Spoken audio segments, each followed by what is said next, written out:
Did you know that a simple diet change can completely change and enhance your child's daily functioning and their development?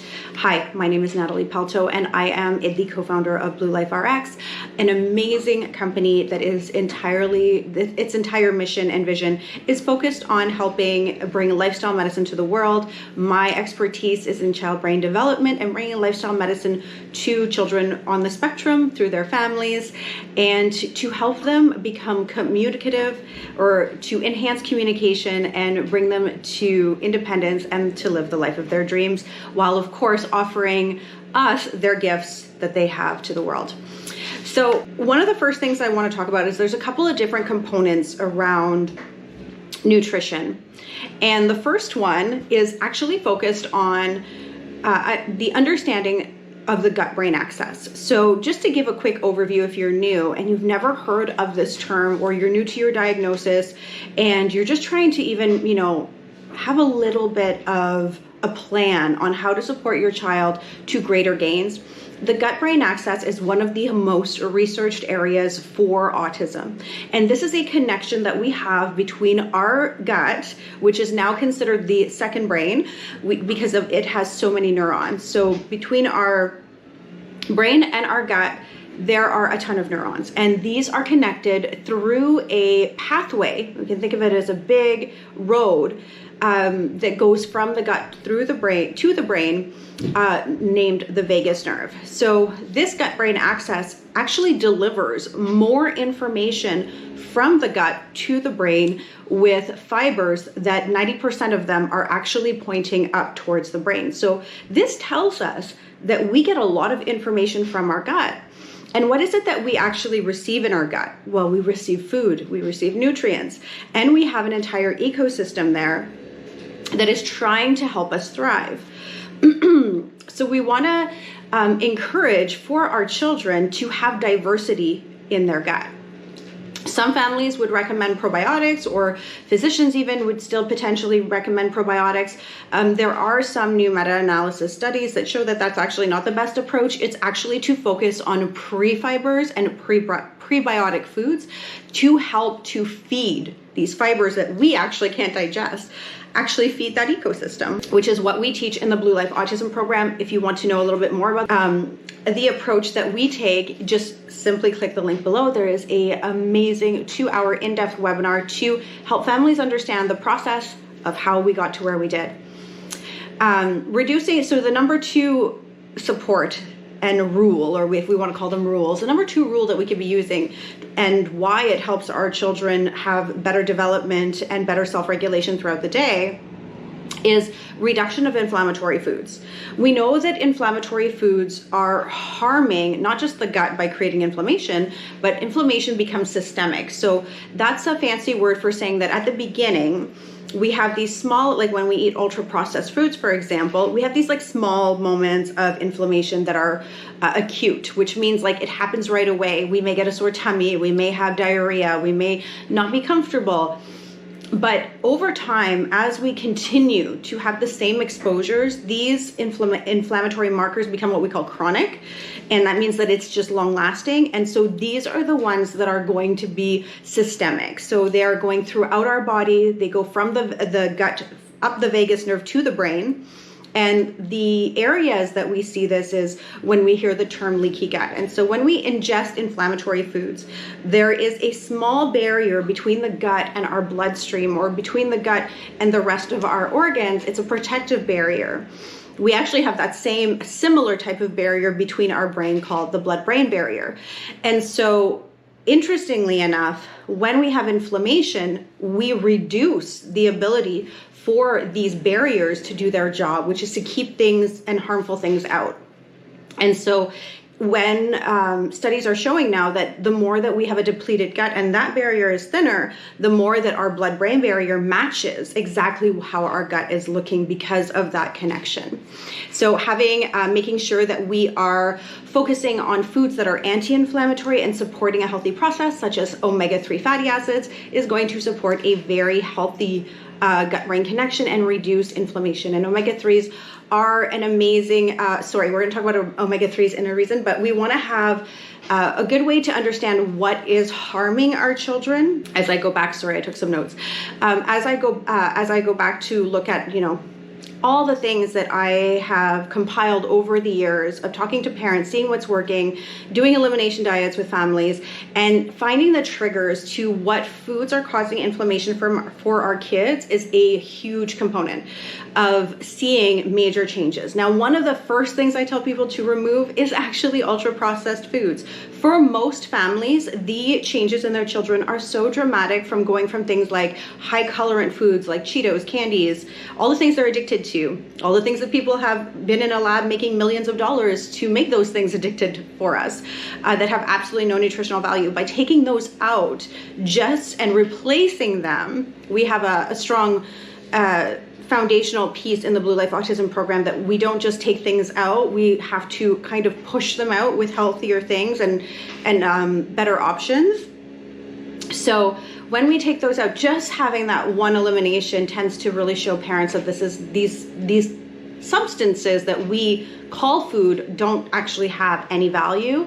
And if the definition of food has any of the words like nutrients or support systems to the body, then they don't even fall in that category. And so the other things that we do see are some foods that most people would think are just part of our daily lives that are healthy, such as dairy and gluten. These are highly inflammatory foods as well. So there is I think there was a study that was conducted, a smaller study, but it showed that 91% of the children that were taken off of gluten and dairy saw significant improvements. 91%. It's a staggering number. So rule number 3 is to focus on brain development nutrients. And one of these nutrients of the many, so please don't think that this is the only one, is to offer omega-3 fatty acids. Omega-3 fatty acids are what are creating the messaging. So if you have a nonverbal child, if you have a child who is struggling with sensory processing, or a child who is just really lacking in receptive language as well, where they're not understanding 2-step directions or even 1-step directions, then omega-3 fatty acids help us to build our receptor sites where the messaging that we acquire from the world gets accepted. Now, these receptor sites, and the thing about omega-3 fatty acids specifically, is this fatty acid is not produced by the body. And that's where people are like, wow, like we don't produce this on our own. We actually need to ingest foods either in an ALA format or a DHA format. These are the 2 variations of omega-3s that we can get. One has to be converted to DHA because that's the usable format that we use. But that's an important factor to understand, is that the most important thing is to just have that knowledge that we actually just don't make this. Like many of our other needs, we can self-perpetuate. Unfortunately, with antioxidants and with omega-3s, this is an area where we actually have to take those foods in.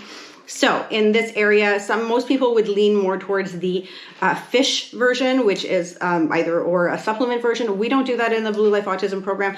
We focus on food resources. So these can look like seeds and nuts, and looking, even if you're going to be looking at a supplement form, that it would look more in the algae area.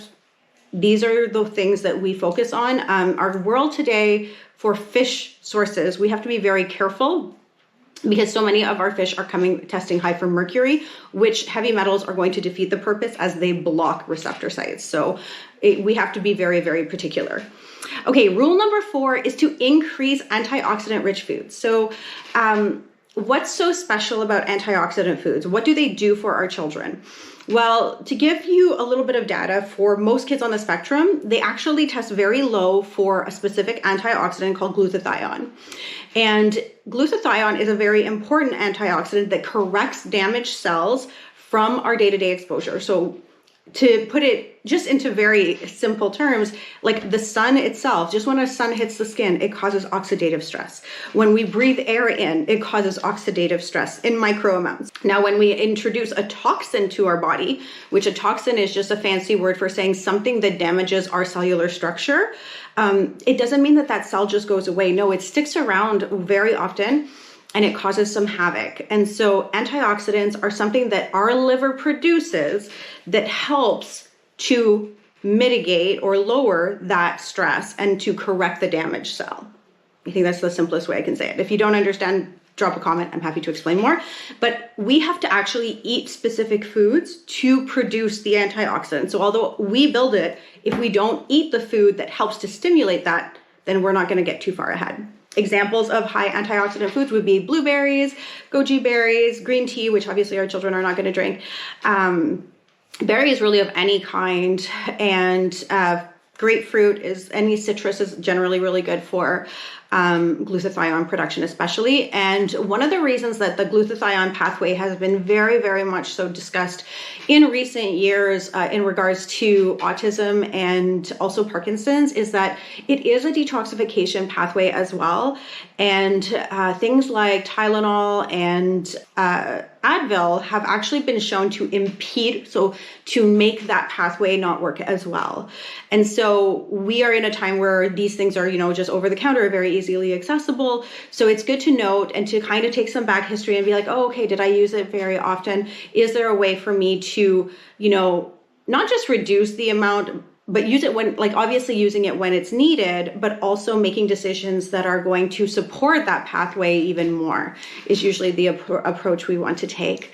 Okay, so lastly, the thing that I want to talk is rule number 5 is to be consistent in routine and meals. And so this means not feeding into autism rigidity, which we know is definitely a thing, but is to be very consistent in offering healthy foods nonstop. Now, I do have a video on my 3 tips to overcome picky eating. We have an entire picky eating program, picky and sensory eating program. Yes, we even have children in there who have ARFID, which is like a severe aversion and fear around food. And so this is a really important component. And the other piece of this is actually to suggest that families definitely take the time to eat in front of their kids. We have kind of gone away from the sit at the table model.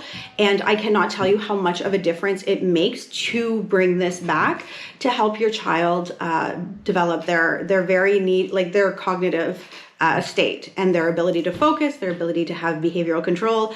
These are all so important. So meal planning techniques can help you with this. We definitely do all these things in the Blue Life Autism program. We have calls specifically for that. So if you want to learn more about that, again, go ahead and dive deep underneath.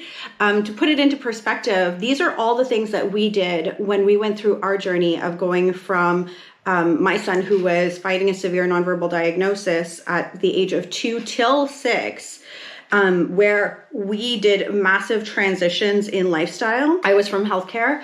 And so we focused on this approach of lifestyle versus necessarily going through the therapy approach. We did therapy, but we didn't have access to ABA back then anyways, but therapy did not show us the results that we wanted. And all we really wanted was for my son to communicate, to be able to look at us in the face and smile. These were things that were not even something that were in his capacity to do at the time. And no one was talking about the fact that brain development and nutrients are absolutely go hand in hand and are not just something that, we can passively do. No, they have to be actively introduced. And as soon as we lean towards ultra processed foods or different lifestyle or modern Western lifestyle, we tend to easily forget and fall into new routines around what our children are preferring, which are always going to be ultra processed foods. So in conclusion, just recapping kind of the main points of what this video is all about. Rule number 1 is understanding the gut-brain connection. I think that we've done a really good job of explaining it for you.